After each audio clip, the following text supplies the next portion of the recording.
Gear up for Sports Talk on the South Carolina Radio Network. It's your final word on sports all across the state. Be a part of tonight's show. Call us at 800-956-7266 or email talkback@sportstalksc.com. Now here are your hosts, Phil Kornbluth, Kevin McCrary, and Tom Hayes. Clemson's a phenomenal football team. I mean, I'm making an understatement here. They're number 3 team in the country, I believe, and deservedly so. It's hard to find any weakness when you look at them on either side of the ball. They have tremendous athletes at every position. But he can run and he can elude, and that always creates issues for defenses when you got guys like that that can extend the play like the guy did on us Saturday. Makes you have to defend longer.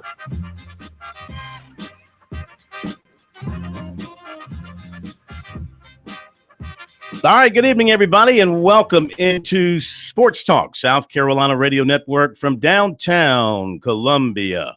Phil Kornbluth, Kevin McCrary, Professor Tom Hayes, and off the top, we hope everybody is doing okay out there. We certainly understand the seriousness of the situation here in South Carolina and up and down the southeast coast right now as we're concerned about Hurricane Matthew. We hope everything works out for the best for everybody. Our job is to give you a couple of hours away from all of that to focus on sports. And the good things going on in the sports world, like USC and Georgia football game, still on at this particular time.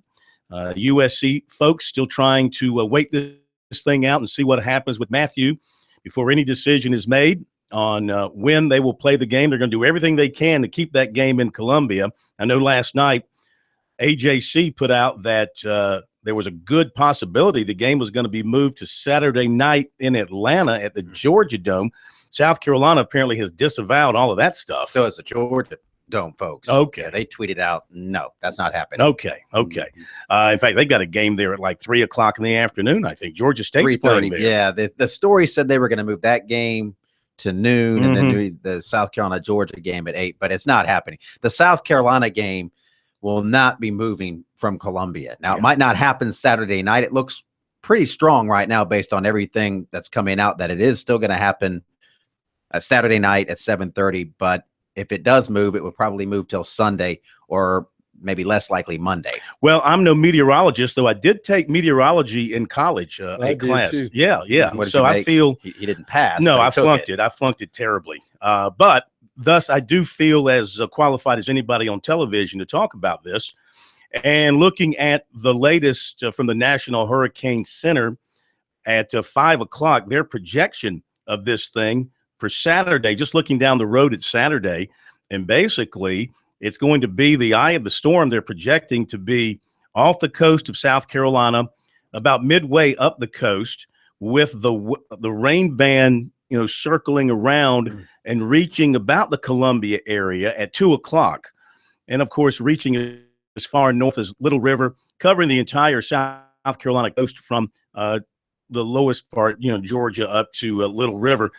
And then moving on just with rain and then curving back out to sea Sunday and Monday. Victims. Yeah. It's almost like a candy cane, the way it's going to right now. And these projections can change. We could wake up in the morning and it could be doing something completely different. I know the Florida going to go off as scheduled on Saturday. Miami and Florida State, the Hurricanes are not going to let a hurricane stop that game, but it's already going to be well past them. Because a bunch of hurricanes will be there. Yeah, by Saturday, it'll be well north of Florida. As according to this projection, there could still be some rain behind it, but as far as the heaviest stuff will be farther north. So, based on this, I'm not saying we're going to, escape this thing without any damage, not trying to minimize it, but as far as the football game is concerned, I don't see any reason why they can't get this thing in. Well, there are a lot of people probably listening to us right now on I-26 where they've shut down. You can't even go towards Charleston now. It's all coming the same direction. Right. All the hotels are full in Columbia. Nikki Haley right now, as we speak, is holding a news conference, and she said you probably have to go to Charlotte or Asheville to find hotels. So there's still a lot of people moving around in Georgetown and Horry counties could be evacuated tomorrow depending on what happens. So there are a lot of things in play here. It's not just what's the weather going to be like in Columbia. I see a lot of people saying, oh, it only says 50% chance of rain at kickoff. Well, it doesn't really matter if it's sunny in Columbia. If 4 hours earlier, Charleston got hammered by a hurricane, and all the resources, the state troopers, the traffic. Remember, all these people that have been evacuated, they're going to have to go home at some point and see whatever happened or didn't happen. And all those people are going to get back on the road. So having a bunch of people converge on a stadium, all these things taken into consideration. I know Charles Bloom said they're checking to see if there's enough local law enforcement to handle the traffic around the stadium so they don't have to ask for state police. Yeah. A lot of things go into it. Yeah. There's no question. That's the latest we have. Now, of course, everything here in the week, sports-wise, has been washed out, postponed, including the high school football schedule and what the high school league is doing. Just like last year when we had all the wintry weather, I think it was the flood. It was the flooding. Yeah, it was the flooding that messed everything up. They're adding another week to the high school football regular season. So all the games, varsity and sub-varsity, scheduled for this week, October 3 through 7, that have been postponed, may be moved to the week of October 31 through November 4. Regular scheduled games for weeks 8, 9, and 10 will remain as scheduled. Additionally, the playoffs for all classes will now begin November 11, and the state championships will now be played December 9th and 10th, which, of course, is the same weekend as the Touchstone Energy North-South All-Star football game, just as it was last year. Now, as far as this week is concerned, there are games on Thursday and Friday. Everything has been postponed from the Low Country through the PD, through the Midlands. But those of you in the upstate, Thursday and Friday, you're going to have a full menu of games. And the high school league website has the list of those games, the ones that are on Thursday and the ones that are on Friday. Now, I will say this. There are some games around the Columbia area for Thursday. Sharon North Central, Chesterfield, Buford. That's not Columbia, but that's a couple of counties over. Clinton and Mid Carolina, they're going to play at Mid Carolina on Thursday. Everything else I'm seeing here is in the upstate or the Rock Hill area as I scan through the list. Berea, Liberty, Greer, Malden. There is one in Columbia. Saluda and Gray Collegiate is listed for a Friday kickoff. Gray Collegiate in Columbia. House the Buford team? Because are they part of the evacuation? This is Buford. Oh, Buford. Buford, okay. yeah, not Buford. All right. Buford, yeah. So, there's a couple of 3 games in the kind of in the Midlands area. Everything else in the upstate, Thursday and Friday, will be played. So, you can go to the high school league website, get the entire rundown of those games. Everything else has been postponed. I think that's the best thing to do. To add another week? Yeah, because you and I both thought of the same thing. Because I said this morning, I wonder if they'll play Monday and then on Friday. But thinking about the health and maybe the possibility of increased injury, you didn't want to. Well, there's talk too of school being out on Monday in the Columbia area. My wife's a school teacher, and the word she got is there won't be any school on Monday either. Well, White Knoll's a shelter. I know a lot of these schools. They're turning them into shelters for these people. Like we mentioned, the hotels are gone, and some people are going to need places to stay that don't have a place to stay in. Hopefully this track continues and this thing keeps moving off out into the ocean. And, because some people have been hit really hard. I think Nassau, they're saying, could be a direct hit in the Bahamas, and they're worried about it circling back around and actually clipping the Bahamas again on the way back out. So these things are so unpredictable. And I know it's frustrating sometimes for people, but I want to give a lot of kudos to Nikki Haley and everybody that's in charge of this for keeping us up to speed and getting people out. I know it's tough for those people out on the roads right now, but it's better safe than sorry here. All right, we're going to dive into the sports segment of Sports Talk coming up. We got the M&M boys for you, more on USC and Clemson recruiting. Got to talk about Sean Smith and his coach's reaction to that situation. It's not a pretty one. Talk about that, too, when we come back.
we're back with you. Sports Talk, South Carolina Radio Network. If you want to join us, 800-956-7266. What is on your sporting mind tonight? Did you watch that playoff game, that wild card game last night? What a finish. That's why I say to the teams, don't celebrate clinching a spot in the wild card game. Don't go through the celebration of the champagne spraying and all that in your locker room, because you could only be around for one game. I mean, now you win that game, I suggest you celebrate and have some fun with that, but not just clinching a wild card. I mean, you're the third best team in your division and you're celebrating making the wild card game, as I guess the Orioles were. But what a heartbreaker. Why in the world did Buck Showalter leave Mike Britton warmed up and in the bullpen? Why? Crazy. A guy that was, what, 47 of 47 and save opportunities. In a must-win. I get in the regular season, you know, you save your closer unless it's you have the lead or all those conventional things. But, man, you go down with your best in that situation and see what happens. But Buck Showalter is a hell of a manager. He knows. Yikes. Yeah, and they still haven't caught the clown that threw the beer. No. How with the stadium, all the cameras, I cannot believe that guy has not been arrested. Nobody will fess up. Real quick, there's a release coming soon, we're told, from USC about the USC Georgia game. We don't know what's in the release yet, but you've got some news. Yes, Nikki Haley, who we mentioned, is just wrapping up or still having a news conference now to update the Storm, and she says there will be no state support for the USC football game. So all the security and staffing will fall to Richland County. Yeah. So it'd be did she not send any highway patrolman up to Clemson when they played Notre Dame last year? A little different. There are a lot. It wasn't a hurricane. You sound like Dabo Sweeney. I'm just kidding. You sound like Dabo Sweeney. But there are people that'll tell you with a straight face, "Oh yeah, Clemson played a game in a hurricane," because that was not a hurricane. Well, that's true. I mean, the flood. I keep getting that confused. And I was at that game. Felt like a hurricane. And I'll tell you, that was a scary situation leaving that game for me, just driving to Spartanburg where I stayed. That was dangerous for all those people to be out on the road. Fortunately, that one worked out well. I think you have to be a little more careful. And the difference also is there weren't evacuations. We didn't have 1 million people leaving one part of the state and coming to another part of the state now, and the interstates closed down going one direction. This is a completely different thing. And I know the weather forecast might be looking better, but all these people, again, they have to go somewhere, the hotels. And when we get the all clear, all these people are going to want to go back. And there might only be one way back. So the roads could get clogged up. State troopers are going to be busy. There could be accidents. So that's the big factor here. And I don't envy Ray Tanner for having to make this decision, because it's not just about playing the game. Yeah, people want to keep see an eye out damage. for this release from USC. People want to see what the damage is. They want to make sure that their homes are secure.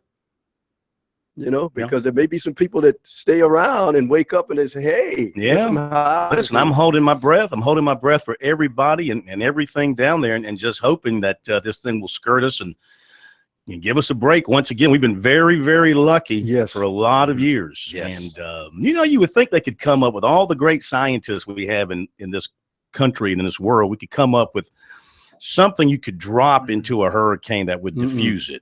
You know, I've noticed that climate scientists aren't very well regarded by a certain factor of the population. I'm not saying anything. There's a higher power out there that always wants to know and lets you know on certain occasions. So you're just saying we're powerless to do anything. That is about correct, this. sir. All right, 800-956, I can wish. 800-956-7266, and we're brought to you by South Carolina soybean farmers and their checkoff. Learn more at scsoybeans.org. Pork, powered by soy. Let's go to the phones. Bulldog Bert in Saluda. Bert, come on down to Columbia and get your butt whipped. Come on down. There's no hotels though. You know, Bulldog Bert, they're going to have to take Georgia's hotel rooms, and so the Bulldogs have to sleep on the bus when they come, because we have people from Charleston, Georgetown, Horry County that need places to stay. I tell you what, no room at the inn for Bulldogs. For you, Bert, I'll rent you a room upstairs in my house. Studio. Oh no! For the night, $350. But Electricity and water not included. Sleep with one eye open. Oh, you gonna come down here and do a show and salute? I'd love that. Oh yeah, Yeah, we anytime. need to talk about that. Too. Yeah. Listen, Nikki Haley just got on TV and said we're not gonna send any state sport. You cannot have a bunch of dog fans in the middle of Columbia and no police around. That ain't gonna happen. So my suggestion is, y'all close up shop down there in Columbia and come on down the road to Athens, but don't throw no Hail Marys. Bert, what happened last week? Seriously, who do you blame that on? I know you blame it on somebody. You blame it on Mark Richt? Does that go on Mark Richt's one-loss record, or does that go on Kirby Smart's? Well, everything else been blamed on Mark Richt. Why don't we blame something else on him? Now, Kirby, he's going to have to grow up quick if he's going to get 10 wins this year. I don't see it happening. But anyway, we hope that Chubb can nurse that sprained ankle he's got and get on down the field Saturday and score for us, because when he's out of the game, we in a mess. Well, Michelle ran hard as far as I saw Saturday. Oh, yeah, but it's not the same. When Chubb's on there, he's a leader, and I don't see anybody leading the team. And, there's so many missed opportunities they had. Eason fumbled it in the end zone. The boys scored from Tennessee. Everything was going Tennessee's way. Sort of like the year, remember, Auburn beat us, then turn around and beat Alabama on a miracle play, too. So, it's sort of like, this is your year. I wouldn't be surprised if Tennessee leads everybody in their path, like Hurricane Matthew doing. So now let me ask you this: when you were watching that game, I just want to get a depth of your feeling of the depth of your emotions here. Yeah, and pain. So when Georgia scored with 13 seconds to go, something like it was late. I was at Clemson, so I was kind of watching it on a monitor. You guys scored. You're probably thinking, "Dadgummit, we pulled this thing out, feeling good. This one's in the bag, right?" Yeah, I was thinking about getting my Georgia tie out because I wear it on Sundays when I go to church. Yeah. If they win, but I didn't do. We also lost with 43 seconds to go to Georgia Tech, and you know how we lost to Auburn. Well, now let me ask you this. Let's don't get off the subject here. So you're up. So now, what did you think? First of all, there was a celebration penalty, right? So that kind of hurt you. I was still up in cloud nine. I didn't even know there was a penalty. All I'd seen was he was at the 40-yard line and 4 seconds on the clock. Well, now when they skied that kickoff, I mean, did you feel good at that, or did you think this is not a smart move? Okay, so you still did not bother me whatsoever. So you still felt good even when they started to run the Hail Mary play. Didn't even pay it any attention. Boy, those are scary. I mean, those are 50-50 plays. It was interesting at the news conference, Will Muschamp's news conference. He was asked about how you defend the Hail Mary. And he gave one of the longer Will Muschamp answers because that's right in his wheelhouse. He loves talking shop. And when you hear him say, I mean, even as a coach, I mean, you bring a jumper in there, but you decide if you want to have +1 to try to make the quarterback throw a pass under duress. But then you have one-on-one coverage on the outside, and it's still a defensive back against a receiver, and who's going to jump higher and go over and make a play. I saw the Packers do it twice last year, so I'm very well schooled in the art of You're the Hail Mary. Yeah, and onside kicks. What I don't understand, thank you, is how as a defense you got to have somebody in front of the receiver. All the defenders tend to drift behind the receiver, and a big-bodied receiver can go up, block you off, and have that A position to get to the football. Make sure you got a defender in front. Yeah, that's where. And if anything else in college, what do? Interfere with the guy. Well, it's at the 2-yard line in college. If it's, I don't think you have time to even think about that. Yeah, I don't think anybody would call that. But I'm seeing too many Hail Marys get caught straight instead of being tipped. Yeah, you just let the guy go up and get it. All right, Bulldog Bert. Come on down to Columbia, get more of the same whenever they play, probably Saturday night. Back in a moment.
road to go put them at a football game. And so from that standpoint, if they do that, they would be working with Richland County.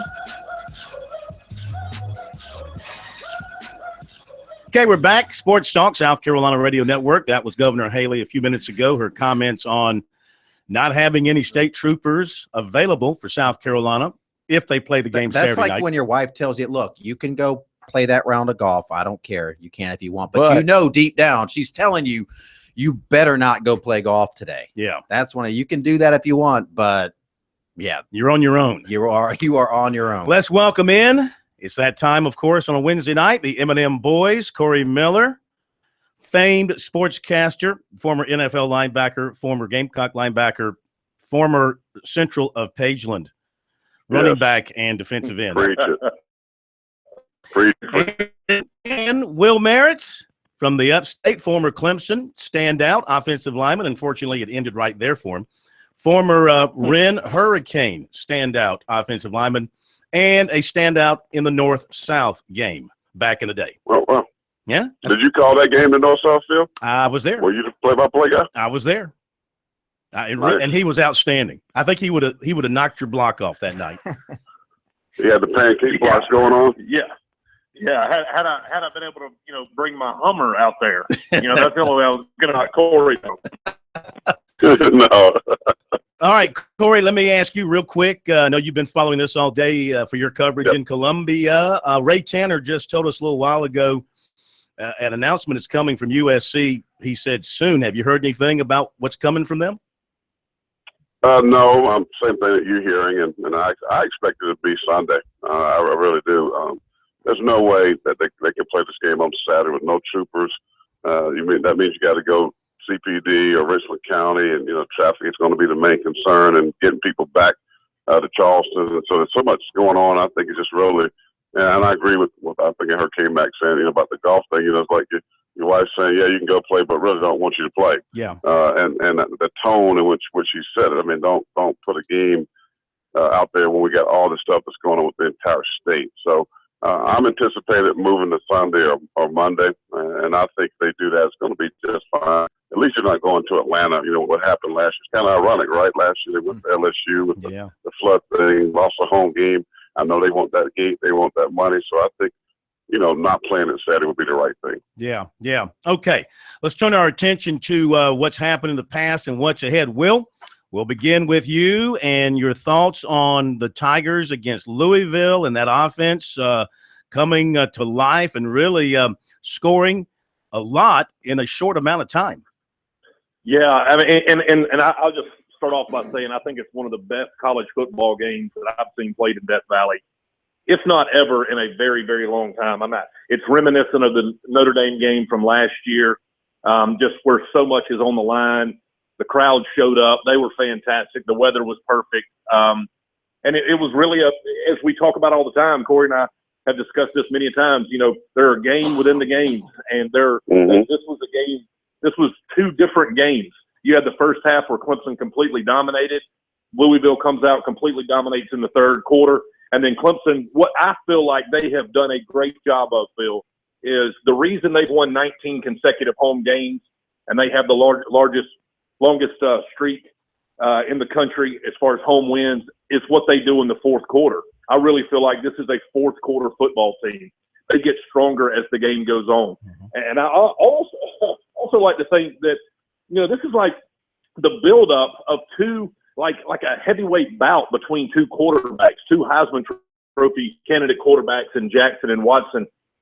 It lived up to the billing. I mean, both of these guys showed up. They put the offense on their shoulders, and they were the two best players on the field that night. And I got to say this too. I mean, I'm so happy that Clemson won the ball game and were able to pull it out, but I have not been as impressed with a football player as I was with Jackson, Lamar Jackson, their quarterback, as I was Saturday night.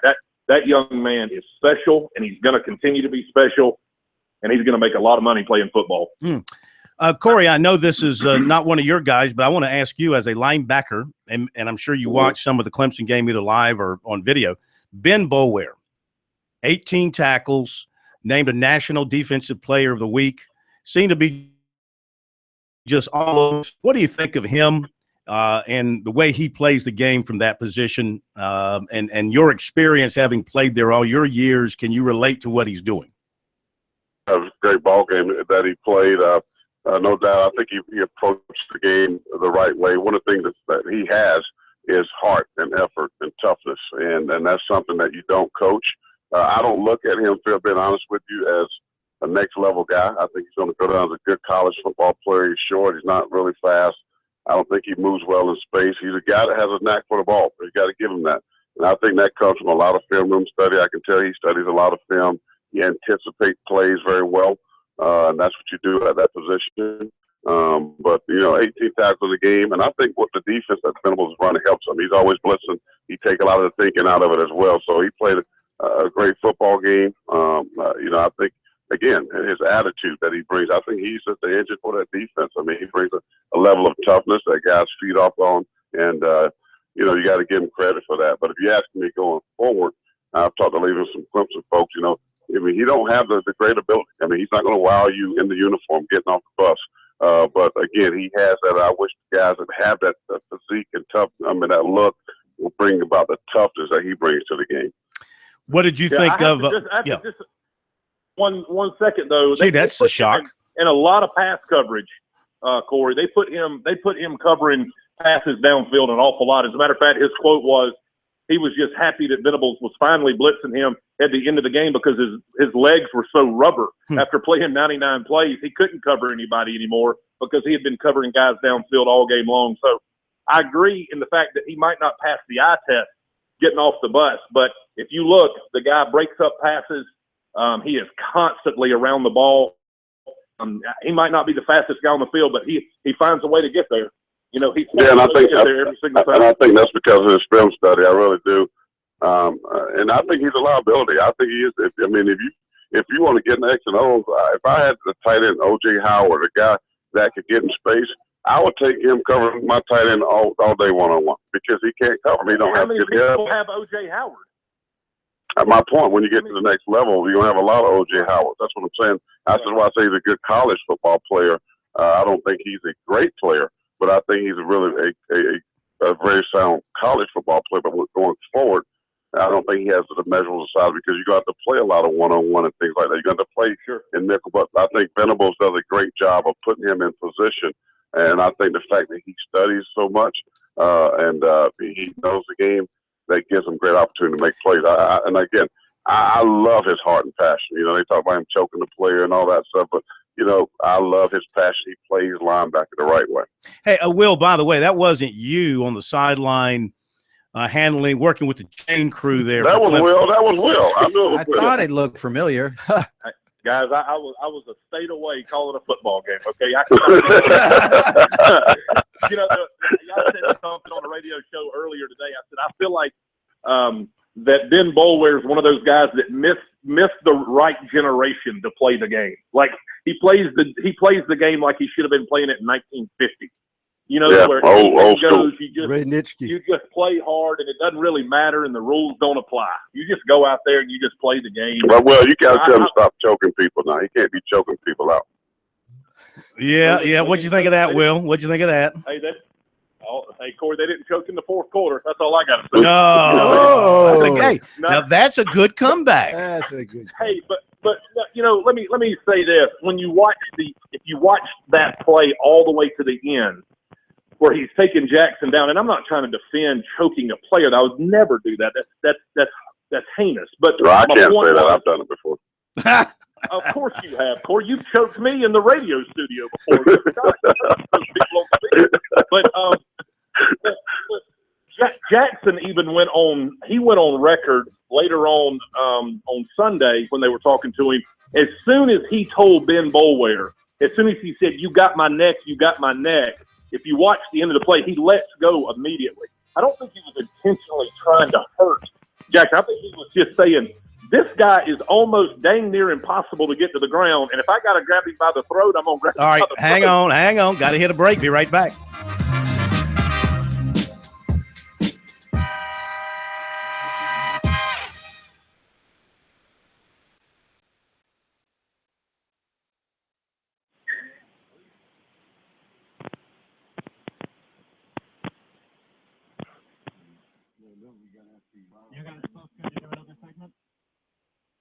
Yes, sir. I'm going to the bathroom real quick.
And we're back. The M&M boys, Will Merritt's, Corey Miller with us. A quick note here related to the USC game.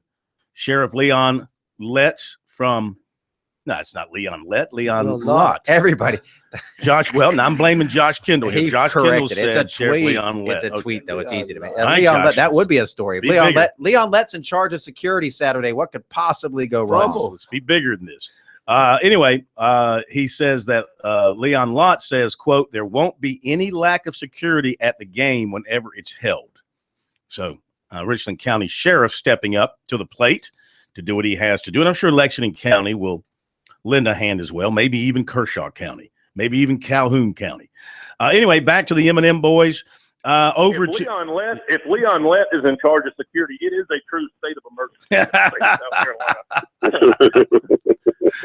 All right, now to the Gamecocks. Corey, They had a chance to pull off a big one Saturday.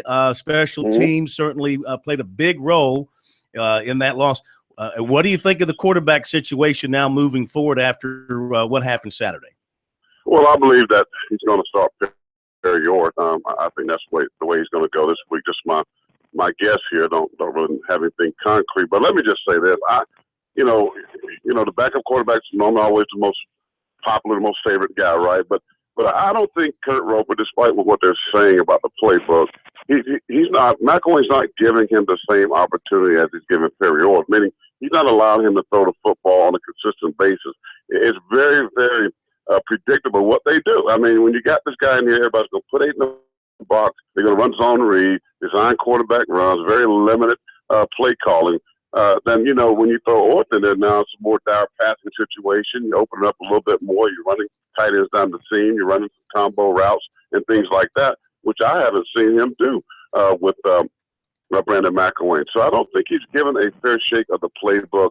And I'm saying this for fans who are he should be starting Perry Orth, blah, blah, blah, because one, game is over when he gets in there. They play more prevent, cover 2 zone. And so, yeah, those passes are going to be there. Give him a fair chance. I mean, what do you got to lose? I would love to see him open the playbook up for McElwain, throw some trick plays in there as well, do some things that will benefit him. I think really you ask him to do something that's everybody in the world saying, hey, they're only going to run zone read. They only got 4 or 5 plays. And so when you're doing that, I mean, a defensive coordinator is sitting there licking his chops. So give him a fair chance to quarterback the offense and make some plays. I think if they do that, we'll see a better Brandon McElwain and not 34 yards passing. Well, tell us this, Corey. This last couple of years, the Gamecock defense has been somewhat of a sieve. And let's face it, a lot of the personnel is still there. The metamorphosis of this defense, where do you put the finger? What is the reason why they're playing like they're doing now? I can tell you it's the coaches. It's the development of the talent that they do have.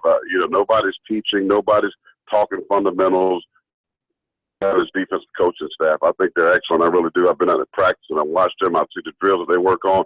I listen to the lingo, the verbiage, all of that. They're learning how to play the game. And when you think about South Carolina that has 3 scholarship cornerbacks, and you see those guys coming up with big plays. Why? Because they're playing better technique.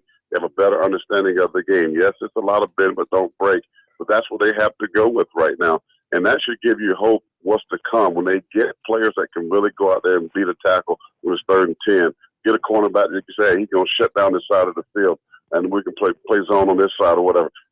It's going to be much better. Will Muschamp, this is what he does. Everywhere he's been, he's not had a bad defense. So to do what he's doing with subpar talent, it to me is very impressive. And that Texas A&M game, I know they didn't have Seal Jones and they didn't have the other receiver, Speedy Noel. They didn't play with their one tackle, but still they had a lot of talent on that football field. And to hold them down the way they did, the number 1 rushing team in the SEC, to me was very impressive. All right.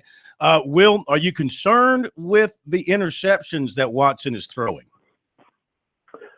Well, 2 of them I don't think were his fault at all. So, you're always concerned about turnovers. You're always concerned about interceptions. I think Deshaun Watson is probably taking some risks because he's been so successful in the past about being able to fit a football in places where people didn't think it could go. And he's been so successful there. I think he's taken chances.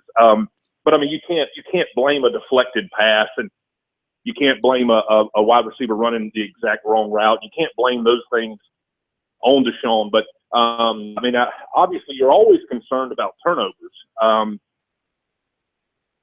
I think with great responsibility that they're giving him to throw the ball downfield into tight coverages as much as they are, then you're going to have that. That's just going to be the normal attrition that's just going to take place with any quarterback. But if you're asking me, am I concerned about Deshaun Watson right now? My answer is going to be unequivocally no. I am not concerned at all about who we have running our offense. I mean, I think he's one of the best quarterbacks in the country. I think he makes really, really good decisions. And quarter, he had thrown some interceptions, and guess what they let him do? Because they knew that the young man was still capable of doing everything that he had proven that he had done over the last few years. So honestly, so that's the least of my worries right now. All right. He's a great quarterback. Let me say this real quick. Yeah. Let's stop with all this Heisman stuff. He's not going to win the Heisman, nor should he be in the conversation. Here's where I have a problem. Oh, he's got to be in the conversation. He's got to be in the conversation. Listen, this guy has completed 60% of his passes for 1,300 yards, 14 touchdowns, with 7 interceptions. These are not high numbers. Last year, great. I'm a big Deshaun Watson fan, more so as a person than even a football player. But let me just say this. Let's just be real about it. I mean, those numbers, anybody else, we're not talking about no Heisman. 14 touchdown passes, 7 interceptions. Great game. He finished the game great last week. But again, he had 4 turnovers and a fumble in that ball game as well. When's the last time they gave the Heisman Trophy week 6? 19 wins in a row regular season, Corey. 19. Okay. 19 wins in a row. I know all those numbers. It's the best player in the country right now. No way. I mean, he's not even close to what Lamar Jackson is doing as far as numbers. We're talking about the best player in the country. He beat him. No. He beat him. He beat him. You just heard what Will said. He had more respect, and I agree. Style environment in Clemson, and you're not rattled as a sophomore. True sophomore quarterback, and almost beat them. All right, and so, I mean, you got to. I mean, I'm not taking away from anything he's doing. I'm just. I'm giving you facts. All right, hold on. All right, real quick. I got to get your picks in, so just give me the winners when I ask you. Corey, Clemson, and Boston College. Who wins? Boston College is number 1 defense, total defense in the country. They finished there last year. Great defense, but they're going to lose to Clemson. Yeah. This one won't be close this year. And I'm going to take Georgia over South Carolina whenever they play the game. Georgia will roll. That tough loss against Tennessee last week. I think Kirby Smart got something to prove with this offense coming back. Got Chubb coming back. So I'm taking Georgia over South Carolina. Okay, Will, can you shorten that up and give me your picks? Sure. I can say, Clemson and Georgia are both going to win the ball games. And just my only rebuttal is to the Deshaun Watson conversation is they don't give the Heisman Trophy out after 5 weeks. Okay. They don't give it for last year's performances either. This year he had 60% passer, 14 touchdowns and 7 picks. Are not Heisman numbers. That's all I'm saying. You just made my point for me. So don't say they don't give it out for last year, but they also don't give it out for 5 games either. Well, I'm just saying to say he's a leader in the Heisman race would be ludicrous to me based on these numbers that he's put up thus far. I mean, even if you want to go with these experts like Tom and shit, they got him at the bottom of the first round based on how he played this year. I mean, so, and I don't take that but with a grain of salt with these guys, but still, that's how people are looking at him right now, Phil. I mean, he hasn't performed up to his expectations. He even said that. So my thing is, he's a great player. Yeah, he's only 5-0 and ranked 3rd in the country. So you're right. Yeah, but all right. Gotta go. Be safe, you two. And thank you. And we will talk to you two next week. M&M boys, got to separate them. They were separated at birth. We have to separate them here. Will Merritt and Corey Miller. We thank them so much. Frank Martin is coming up after the top of the hour break.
Live from Columbia, this is Sports Talk on the South Carolina Radio Network. Be a part of tonight's show. Call us at 800-956-7266 or email talkback@sportstalksc.com.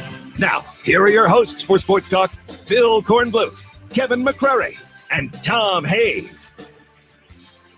All right, let's dive right into things here. Hour number 2, it's going to be action-packed. We've got SC Wild coming up at the bottom of the hour. We'll find out what DNR is doing to help out here in the storm time in South Carolina. Captain Billy Downer will be with us. Some Dabo Swinney comments coming up, recruiting as well. But right now, we welcome in USC basketball coach Frank Martin. The good thing about basketball, you're not affected by this weather stuff, right? You got a roof over your head. Of course, I guess wintry weather can cause you a problem from time to time. That's the reason why I gave up football and chased basketball. Them 3-a-day practices in August in South Florida were no fun. Yeah, I bet. No, but you know what? I bet you would have been a pretty good tight end or defensive end or offensive tackle. I always wanted to be a linebacker and a tight end. Those are the two spots I enjoyed playing. I just wasn't very fast, so everybody wanted me to put my hand on the ground and block, and you know. But don't you think think? That's fine? I got that offensive lineman mentality. I'm perfectly fine with that. But I just, basketball was the sport to play at my high school, and fell in love with it. Yeah, but don't you think football would have been a great release point for you in that inner anger? And that anger doesn't help you. Conrad Dobler is still viewed as a bad guy because he had that inner anger. You got to be aggressive. You got to be disciplined, Phil. Yeah. You know, it's but no, I love football. I people sit in the stands and watch the receivers run. I watch them guys butt heads in the box. Well, you look like you could have played a little football, maybe offensive line, defensive lineman. I couldn't run, but I was pretty strong. So I enjoyed it. And if you watch our teams play basketball, we don't fear contact. Yeah. And that comes from my mindset of football. That's what I grew up playing. Did you suffer any concussions during your playing days? Oh, come on, Phil. You think you're half whacked like I am and you didn't suffer a concussion growing up? I know one for a fact. I mean, numerous ones, I'm sure, but we're playing football on asphalt basketball courts, and they threw me a ball, and I was running, and I went head first into the concrete light pole, and knocked me out cold, and woke up, and I had a headache for about 2 weeks, and back then you didn't go to the doctor. Yeah. Put ice on. He took some Buffering, not Advil and Aleve. He took Buffering, and that's what I took. Why today are we? Back then, you're right. Athletes of all kinds suffered head shots and concussions and did what you did, and moved on. Why today are we so much more concerned and careful about shots to the head and concussions? Well, science. People have researched. I can't remember what it's called right now. That disease, CTC or something like that. That they made the movie about, and and you look at all these athletes that, for the most part, wrestlers that get hit over the head with chairs, and football players that have, vicious collisions. Some of them go up, and, they struggle to live past a certain age. And, and they've tied it into that and mental health. And I think that's a good thing. Sprained ankles and all that stuff, so old-fashioned. Go. So what if it hurts? It's just a sprain. Go. Yeah. But when you get to dealing with mental health and your mind and life expectancy, I think it's a good thing. All right, to your basketball team, and really, I want to start with what's going on under the basket with your bigs. You've had a little bit of time to watch them in practice now, so how are some of these new guys coming along that you're going to count on to give you quality minutes inside? Our physicality is real good. I mean, we got guys that throw their bodies around in there and don't run away from contact, and it's real good. Offensively, they're learning. They're trying to understand our structure, and we got a head start on things this summer, and with that foreign tour, which has allowed us to be a little bit ahead of the curve. But they're still learning. And but I like our team, our bigs. I like our size. And then the most important part for me is the physicality part. We got guys that, the quote Will Muschamp, they'll stick their face in the fan. They don't run away from it. And when your bigs do that in our system, it's a big plus. Obviously, your experience is in the backcourt, and I know you're still trying to decide what your lineup is going to be like. But in the back of your mind, do you have the concept that you're going to play a lot of three-guard concepts? Yeah, I mean, that's what we did my first couple of years here, because we just, Sindarius played small forward basically his first 2 years here. And then his what was it, towards the end of the sophomore year, I played him some at point, and then he played a bunch of point last year. It's based on personnel. I mean, Tremarcus Blanton today had the best practice he's had in his time as a player in our program, and that's encouraging. Sindarius has to play the 3. He can't. PJ Dozier can play the 1, the 2, the 3. I mean, heck, he even played some 4 this summer in Costa Rica. So having players that are interchangeable is real important. I like size myself. I like having size, and you saw our team last year when you put Michael Carrera at the small forward. You finally started seeing the resemblance of how I like basketball being played with 2 playmaking guards, for the most part with either PJ, Sindarius, or Dwayne, and then guys like Michael Carrera and Justin Mackey. Justin was great this summer, and he's it's unfortunate he had that sprained ankle. He's out for about another week, but he's in the best place he's been since he's been here, and he's helped us win a bunch of games.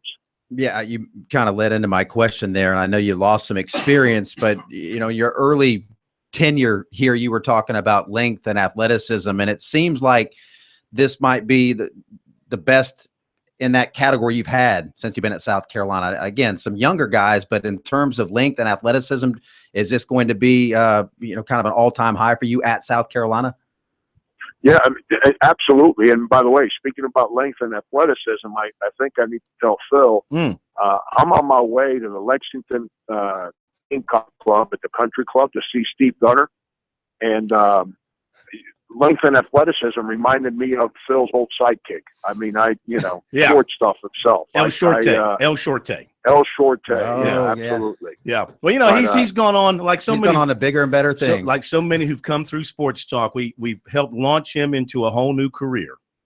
Well, I don't know if bigger is a good word for him. But no, getting back to the original question, absolutely. It's the biggest team we've had. Our bigs, the bigs we have play with Michael Carrera's force around the rim. They're not where he was at with an understanding of how to score and all that. Mike Kotsar is probably the one that's furthest ahead of all our bigs with understanding how to score around the basket. But Kadeem Gee, he gets better every day, not every week, every day. Rand Tutt's going to help us. He was a late kind of pickup for us in the summer from junior college, and he's kind of. It's funny. He looks like he's trying to catch up in the race because everyone's so far ahead of him that he's like running too fast right now. But it's eventually everything will slow down as he figures it out, and he'll be okay. And so I'm real happy. Our big guys, Chris Silva right now is practicing at a high level. So we'll see. We're excited about who's there and what we got. Listen, we appreciate it as always. Look forward to many conversations with you. We'll see you in Nashville at SEC Media Day coming up soon. And enjoy the weekend and try and stay out of the way of that storm. Hey, by the way, I suggested yesterday arena football. I don't think anyone liked my idea. I like it. I'm all for it. More football, the better. All right, guys. See you later. Thanks, Frank. Now that we don't like basketball. Thank you, Frank Martin. Back in a moment.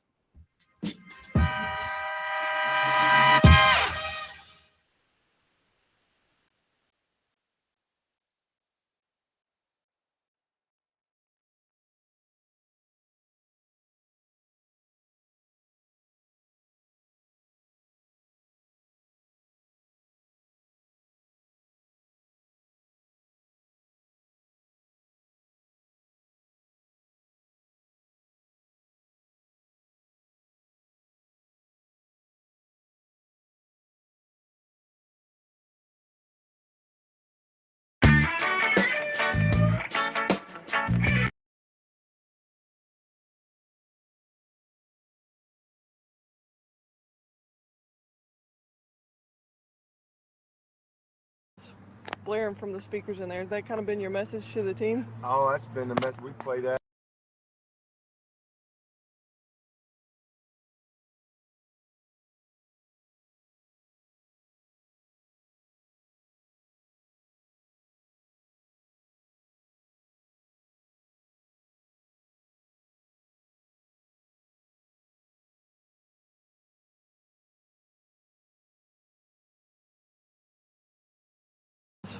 Blaring from the speakers in there. Has that kind of been your message to the team? Oh, that's been the message. We play that last minute 30 of practice for the last 8 years. That's our Thursday.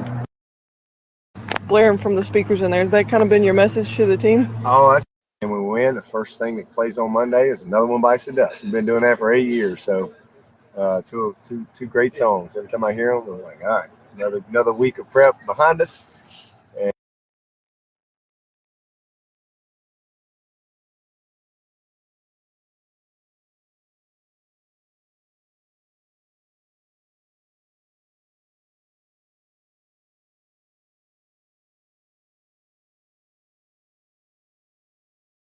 And when the next one plays, nope, we got another win. So anyway, and the first thing 30th. We play that last. And your message to the team? Oh, that's been the message. We play that. Oh, that's been the message. We play that the last minute 30 of practice.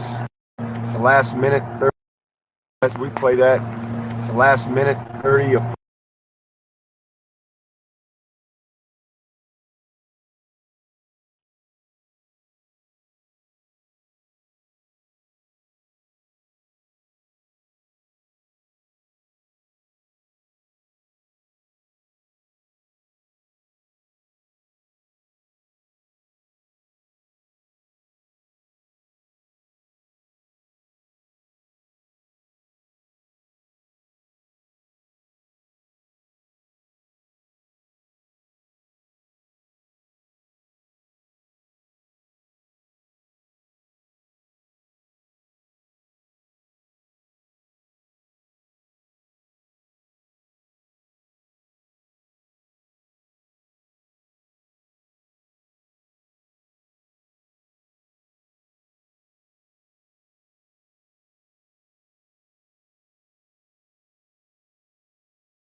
All right, back on Sports Talk. Thanks again to Frank Martin for being with us here tonight on Sports Talk. A lot of things to get to, recruiting in just a moment. But first, going to give high school football players of the week and tell you that if you're ready to explore something new, change directions, AARP can help. You'll join a community of people who, like you, are rethinking what's next. They'll help you find a new opportunity by providing access to tools, resources, and information that can help you with whatever path you take. AARP South Carolina, proud to sponsor the High School Players of the Week. AARP, real possibilities. But first, K-Mac is seeing something. Yeah, the University of South Carolina has just put out a release. I'm going to read it. I'm just was trying to go through it. It just came into my email. It says the University of South Carolina and its athletics department are continuing to monitor the movements of Hurricane Matthew as it relates to the scheduled football game with the University of Georgia. We are in communication with the National Weather Service, state and local authorities, and the SEC regarding potential weather issues. We anticipate a decision about the game to be made Thursday. The safety of everyone affected by the storm and minimization of the impact on emergency personnel are the most important factors in the decision. So that's it? That's it. So the decision, the word, the announcement is there's no announcement of anything other than the fact that we'll know something tomorrow, but no idea what time tomorrow. Yeah, sometime tomorrow. Sometime tomorrow. Okay. So we will continue to monitor that. Of course, you will as well. There's so many sources out there. You'll find it somewhere when they come out with the word. Between all that and the crazies on Twitter that think that Nikki Haley is using her Clemson allegiance to take away the state troopers from USC. She's not? That's not part of it? Yeah, I mean, that goes with why are we even arguing it? Right. We know that's I'm what not this arguing is about. it. I agree with them. All right. Only kidding again. Yes. Please. The high school players of the week, courtesy of the High School Sports Report. In 5A, Jackson Williamson, son of the former Gamecock quarterback Blake Williamson, who also caught a touchdown pass in his career in the rain at LSU. Remember that? Maybe the highlight of his career. Anyway, 23 of 33, 428 yards and 4 touchdowns last week. 4A player of the week, Keonta Sessions, Myrtle Beach. And he rushed for 119 yards and 2 touchdowns, returned a fumble for a score. 3A player of the week, Malik Williams of Chester, 184 yards and 2 touchdowns. 54 yards passing, returned a kickoff, 80 yards for a touchdown. 2A player of the week, Bishop Cannon, Batesburg, Leesville, 169 yards passing, 2 touchdowns, 83 yards rushing and a touchdown. Class A player of the week, Darius Rush, C.E. Murray. He's a junior, 188 yards rushing, 3 touchdowns, interception. And Skeeza, player of the week, Andrew Latham, Pinewood Prep, 153 yards rushing, 4 touchdowns, 6 tackles, and an interception. Players of the week here on Sports Talk, brought to you by AARP of South Carolina. Recruiting now. Last night, told you the story of the decommitment of Sean Smith from USC. Talked to his coach last night to find out more about what happened here. And I'm going to read you what Coach Larry Harold said to me. Quote, he committed and cut everybody else off. We went back up there in July. I thought he had a good trip. They talked to the family and talked to him.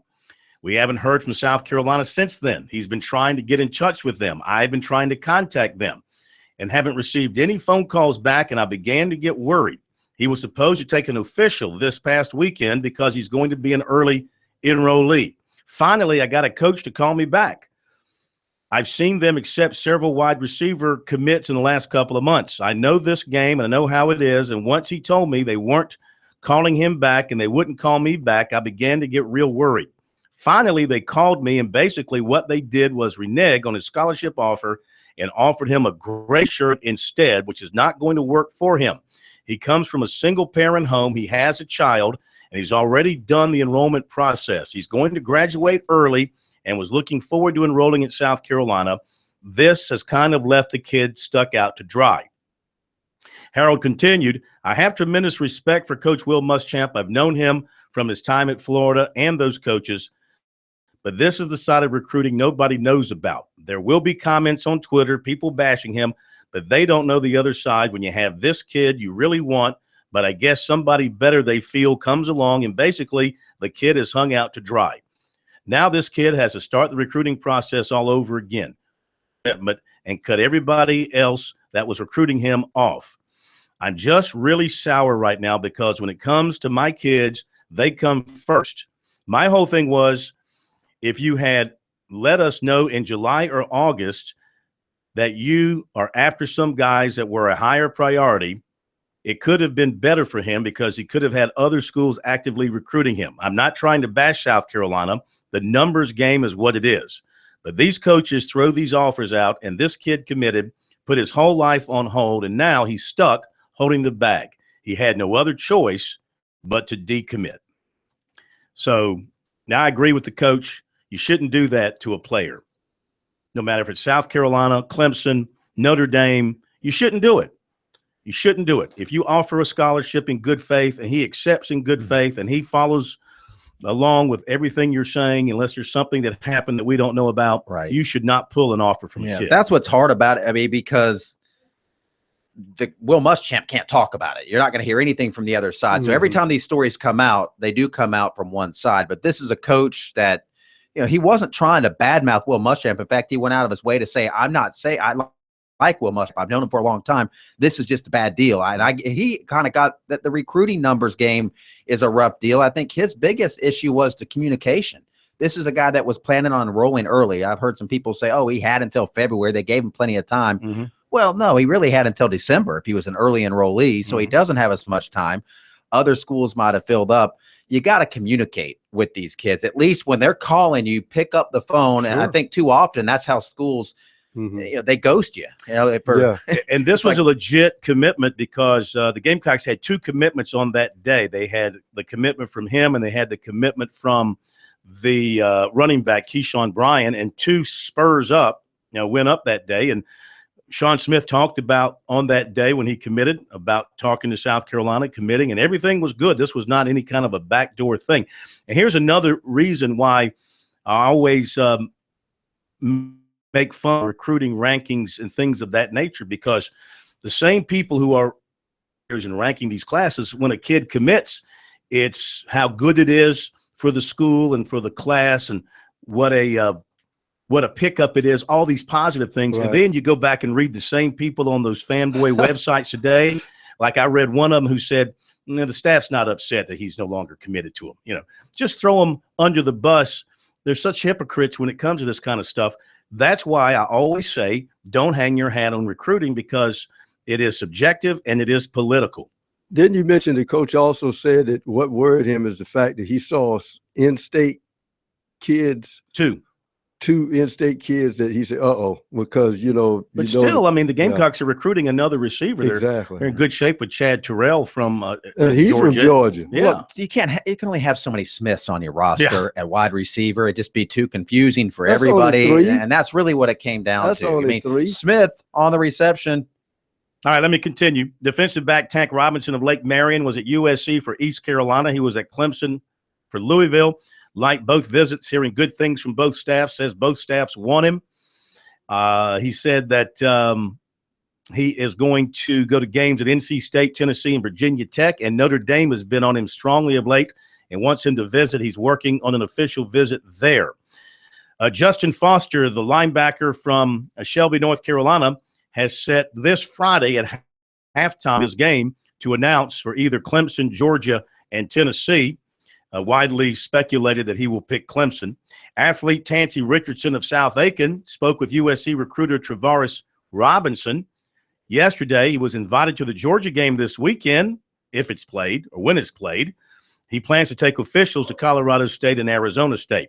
2018 defensive end Zovan Lindsay of Fayetteville, North Carolina. He was at the Clemson-Louisville game. And 2018 linebacker Dax Holyfield of Shelby has taken multiple visits to USC. Here's a lot from the Gamecocks. Has offers from USC, Clemson, Virginia Tech, North Carolina, Duke, and Kentucky. And he was at Alabama this past weekend. All right, that's it for recruiting. We're committed to SC Wild. We're not breaking that commitment. It's coming up in a moment.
It's time to get wild with SC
It's time to get wild with SC Wild. Everything hunting and fishing from the South Carolina Department of Natural Resources.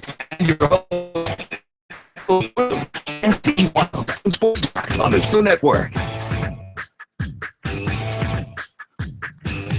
Okay, we're back. It is the SC Wild portion of Sports Talk on this Wednesday night. By the way, if you want to catch the Dabo Sweeney comments from practice this afternoon, we'll have that up on our website for you, sportstalksc.com. Just flat ran out of time in the last segment of Sports Talk to get to that because we've got SC Wild, a very important edition of SC Wild with everything going on in our state. We welcome in Captain Billy Downer, fresh from headquarters. Fresh from headquarters. Glad to be here. Good. Great to have you with us. So how are things going with the evacuation at this point in time from state government's perspective? Well, I'll quote a man today, this afternoon, said this. It's the quote of the afternoon for us that was in emergency operations. He said, we don't know about the hurricane, but we know we can handle a reversal. Yeah. So it's going well. It's going well. 26 reversal is doing fine. It's going very well. That started around 3:40 this afternoon. Are they only using the eastbound lane going west, or are they using westbound lane? Westbound going west, and eastbound going west. That's what I meant. Both lanes, right. Westbound going west. I knew that. Now, the only video I've seen was of cars on the westbound lane going west, nothing on the eastbound side, but you're saying they're using eastbound as well? Absolutely. Okay. They're taking them on, I think, around the 212, and they're going back out. Yeah. It's been very successful. Traffic's flowing nicely. I do not know how long they will continue that until they'll continue it as long as traffic kind of necessitates that. Yeah. To make sure that folks can get out safely. Again, like the governor said, folks have heeded the warning. Traffic was backed up last night in Charleston getting out before this even got reversed. Yeah. A young man from the Citadel I know was caught in traffic, so they were going about 15, 20 miles an hour. Took him 4.5 hours to get from Charleston to Sumter. So just to give you an idea of the traffic. So what are you doing with folks who say, I'm not leaving? Well, basically that's your right.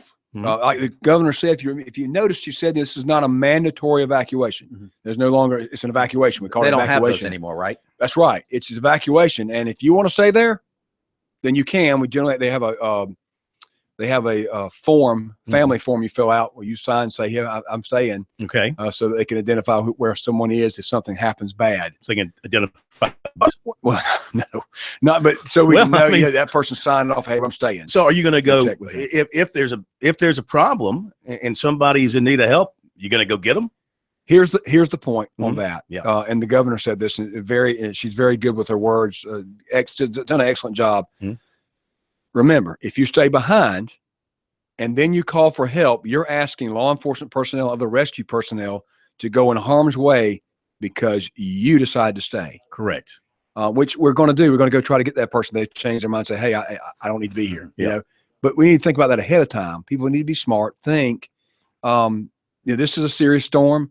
Yes, the models right now and it veering off. But we've all seen models that go the wrong way sometimes. We're guessing right now. It's still got to go across the Bahamas, mainly through those island chains. And once it does that, we'll probably get a better idea tomorrow what we're looking at. But, I mean, this thing could juggle left and bam, we're back into it again. So what is the latest projection that you've gotten from your information looking at the models and what state government is working on? Is it in particular – as the week moves on and we get into the weekend, what do you think? Well, it's today's world of information, the highway we have on the computer, everybody pretty much has everything that we have for the most part. Like you said, you went to NOAA. NOAA's an excellent site to go to. People watch the different news channels and looking at it. But the models right now are showing it staying off course, hanging in close to Florida, and then cutting up and then doing a right hook, so to speak, missing South Carolina and going out to the ocean, but hooking back around. Yeah. Some models have it actually going back around and coming through Florida again. There is a high pressure, from what I heard, a meteorologist. No, this is true. There's a high pressure hanging out there. Thanks, Jim. Yes. Jim Cantori. South Carolina. A high pressure hanging out there to the east, right, which is forcing it. If you're going to do this, be very confident. You're supposed to say, we need to get a a high green pressure system out to the east. It's going to push this. Yeah. Am I right? You sound great. Yeah, sure. Sounds good. I mean, yeah. But that's what's causing it to not move on out to the east and get out of the way, and keeping it in a position where it's going to maybe turn around and hook back around. You ever seen one do that? Make a U-turn? I remember one. I remember one years back. They did a hook and came back in. I can't remember which one it was. I don't remember which one. There was a hurricane that did a hook at, and came back into South Carolina. So what, everybody compares hurricanes, bad ones, to Hugo. Oh, sure. Is this one gonna? If this one moves inward, let's talk about a Cat 4 going to a Cat 3, decelerating to a Cat 2. By the time it's around Charleston area, so it's not supposed to be as strong. Now, again, these are predictions. These are models. Models are meant to give you an idea. They're not exact. But like I said, main thing today, evacuations.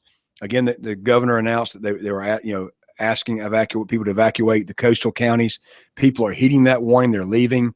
There's been good traffic through on 26. Been pretty solid on all 4, 6 lanes, depending on where you are on 26. Been good movement there. US 21 in Beaufort. 21, I was fixing to say 21 Beaufort has gone well. Did not need a reversal there. There was enough. There wasn't enough traffic to do the reversal this afternoon, but certainly they're still looking at that. Officials are always watching that, see if we need to do any more reversals. Up in the northern side of the thing, hadn't been that bad of a traffic up there, the northern part of the state. Main thing today, you've got officers, over 1,000 officers out there working these traffic control points, making sure that people can safely leave these evacuation routes. Folks, for the most part, are following the rules. You got people that get impatient and try to go around barriers. And just a reminder to folks, if there's a barrier, it's there for a reason. Remember the flood last year? People ended up going around barriers and got in trouble. Yep. Some people unfortunately died going around barriers. Barriers are there for a reason. We don't want you getting into traffic when it's going one way like that. It's very dangerous. Stay off the interstate when it's going one way. It's one way. Yeah. Don't try to get impatient, go the wrong way. All right, tell us about what your guys were doing in this river sweep. What are you doing regarding boats and things of that nature? Right now, we had 190 officers, law enforcement, DNR law enforcement officers activated today. They were doing various things. The river sweep this morning, they were going out in the water, up and down the coastal areas, up and down the ICW, the Intercoastal Waterway, verifying that people knew that there was a hurricane coming. Telling them probably need to evacuate. And again, people are listening to that. As far as on land, we have also some of those officers were out there at traffic control points, helping make sure the lanes got reversed. Also in 21 and up on the northern part of the county, we have people staged in case we need to do reversals on 378, 501 up that way, 17 as well. In addition to that, we have 32 reserve officers, some of our biologists and technicians, the guys you see on the dove fields a lot of times. They're out there actually also working as deputy law enforcement officers, and they're standing these control points. So big thanks to those guys as well. A lot of these officers standing out there 12 hours a day. I was going to ask you, how many hours are you guys putting in? You got a 12-hour day. It's a long day. You're standing on your feet, hot pavement. So my hat goes off to everybody. A lot of good, hard work done today. Troopers, game wardens, local law enforcement, sheriff's office working together. All right, so let me ask you this. When the storm is done and has passed and the all clear is given, how are things going to work returning to the coast and to the low country? To my knowledge, there won't be a reversal to go back. It'll be general traffic going back in. Things will filter in as you go. The main thing to remember here in this storm, and in particular, we talked about, you mentioned boating safety is a big thing. Yeah. There's a lot of big boats on the coast. And people get nervous. You can't get in your boat. I was talking to our colonel yesterday, and he said, you can't outrun the storm in a boat. A lot of times it's going to catch up to you more than you think. And even if it's going slow sometimes, you might try to get out of the way and you end up getting caught in the storm anyway. Biggest thing is to evacuate the areas, go inland to the state is the safest thing to do. Your boat's not worth your life. Yeah. Try to, anchor your boats in a safe anchorage. And, past that, make sure you get inland, get away from where the storm areas are, the storm surge. And again, we'll be there to help with folks if it gets bad. That's what law enforcement's there for. The Coast Guard as well has been preparing for the coast Again, you don't think about the Port of Charleston. Yeah. Think about all those big ships coming in and out. Yeah. They've got normal operations today for the most part. I think tomorrow or the next day they may go to where they close the port down. Do they tell those boats just to stay out? Basically, they do. They close the port down and close any movement inside the port. And we're part of that as well, assisting with our coastal officers. So. Okay, we'll be back with more with the captain, Billy Downer, here on Sports Talk. It is SC Wild on this Wednesday night. We'll be right back.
It's time to get wild with SC Wild. Everything hunting and fishing from the South Carolina Department of Natural Resources and your host, Phil Kornblut.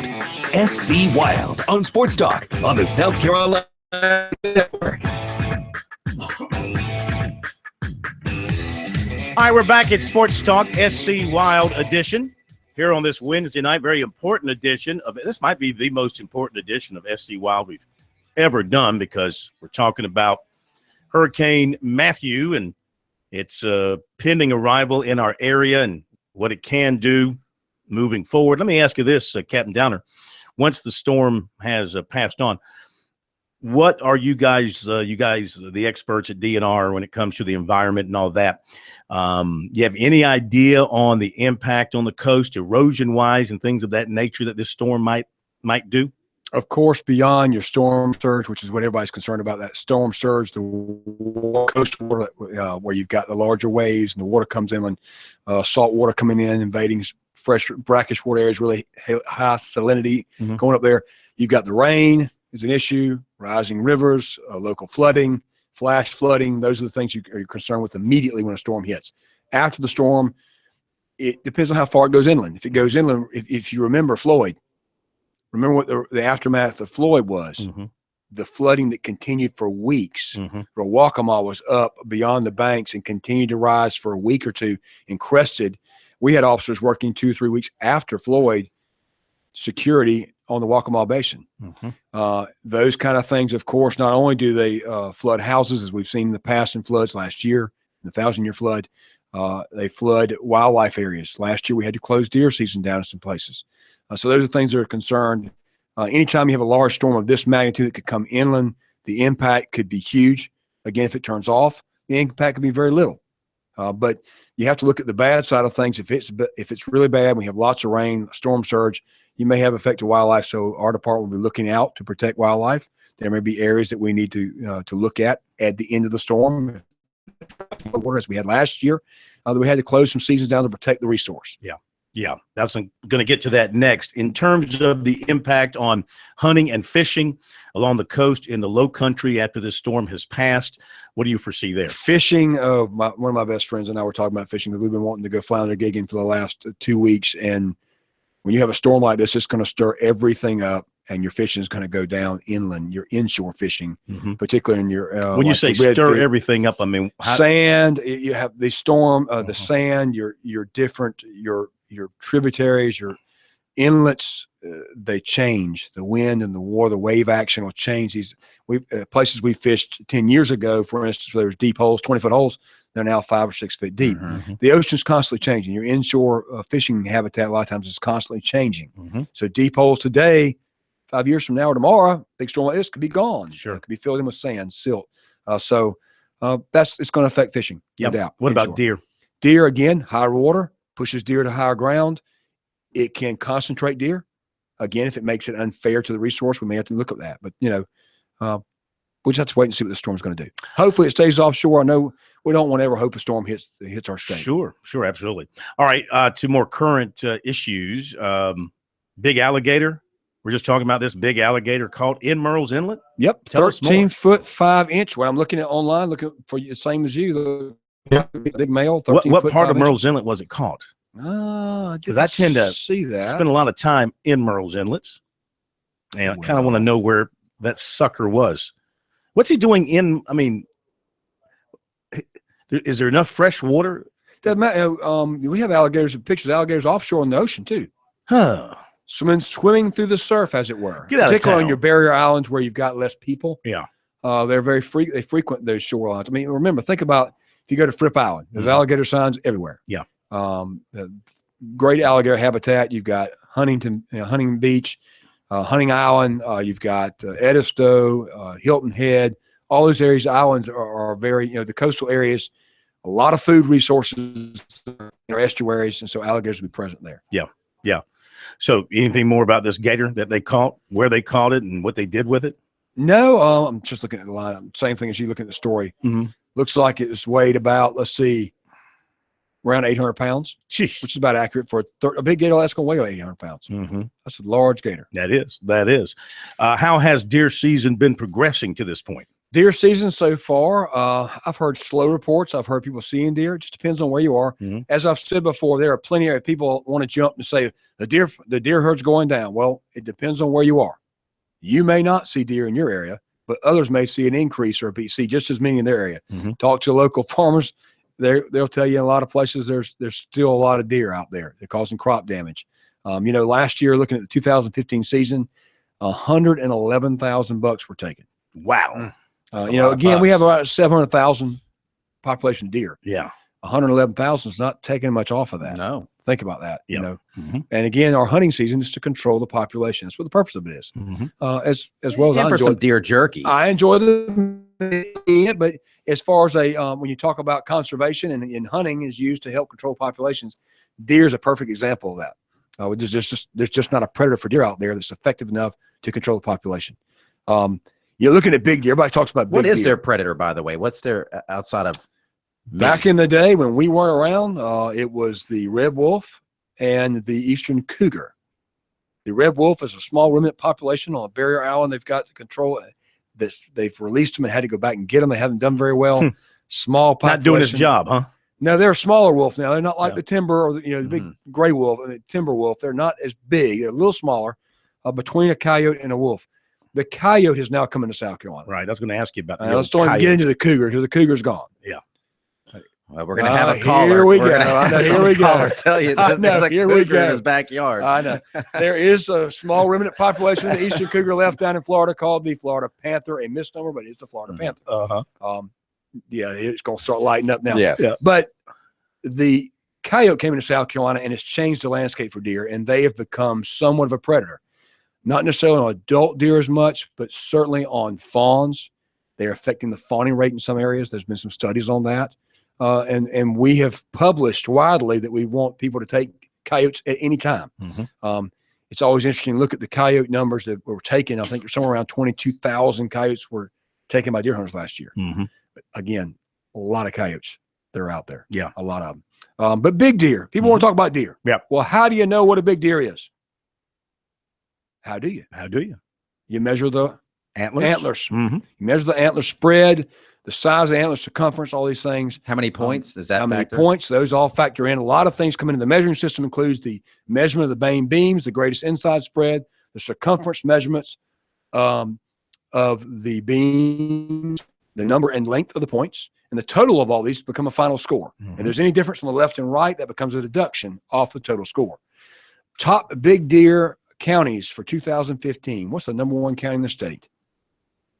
Aiken County had 21 state record book entries last year. Orangeburg came in second with 17 entries.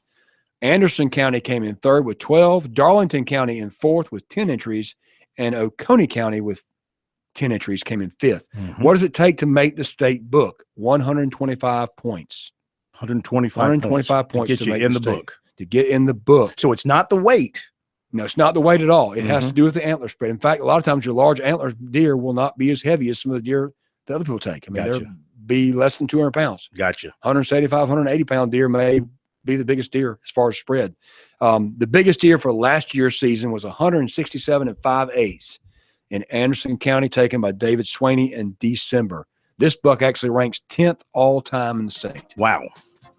That's a big deer with some big antlers. All right, your final thought. Final thought for today, want folks to be careful of the storm, watch the storm. If you're on the coastal counties, urge you to evacuate, get out of the area. Be prudent, think about it. If you're hunting this week, as always, identify your target, make sure what is in front of it and what's beyond it before you take a shot. Captain, we thank you as always, and thank you and all your crew for your great work out there. We do appreciate it. Thanks, sir. Captain Billy Downer from DNR with us here on Sports Talk SC Wild. All right, that will do it. Tomorrow night, I'll be in Boston to cover Clemson and Boston College. I'll be reporting from there. K-Mac and the Pro and Jarmart will be here. We'll have more for you leading up to Clemson, BC. More on USC and Georgia. Hopefully by tomorrow night, we'll know when that game is going to be played. We should have that information for you by then. Thanks to everybody. Have a safe night. We'll see you tomorrow.